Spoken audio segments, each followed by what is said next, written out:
എന്തിനാ നടപടി എടുക്കുന്നത്? അല്ല, CPM പോകരുതെന്ന് പറഞ്ഞിട്ടുണ്ടല്ലോ. CPM പോയിരുന്നു പറഞ്ഞേ ഏത് CPM കാരൻ അതിൻ്റെ അകത്ത് പോയിട്ടുള്ളത്?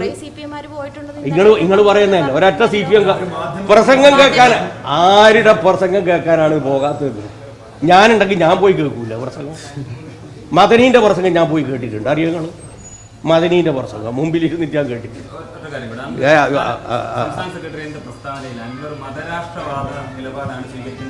അല്ല, അതാ ഞാൻ പറഞ്ഞത്. ഇന്നലെ അദ്ദേഹം നൽകിയിട്ടുള്ളൊരു സൂചന ബഹുമാനപ്പെട്ട സംസ്ഥാന സെക്രട്ടറിയുടെ വാദത്തെ സബ്സ്റ്റാൻഷിയേറ്റ് ചെയ്യുന്നതാണ്. അൻവർ എന്നുള്ള പേരിനോട് എന്താണ് അമർഷം?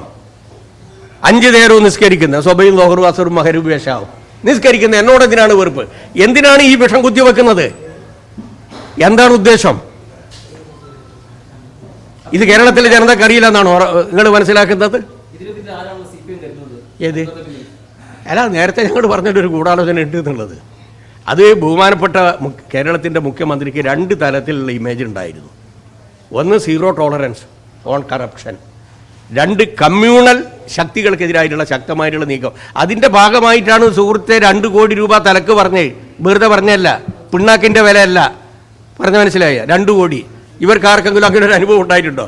അതിൻ്റെ മുമ്പിൽ ഒന്നും ചൂളിപ്പോകാത്ത കേരളത്തിൻ്റെ പ്രിയപ്പെട്ട മുഖ്യമന്ത്രിയെ ഒരാൾ വിചാരിച്ചു കഴിഞ്ഞാലും നശിപ്പിക്കാൻ കഴിയില്ല, നശിപ്പിക്കാൻ അനുവദിക്കുകയില്ല.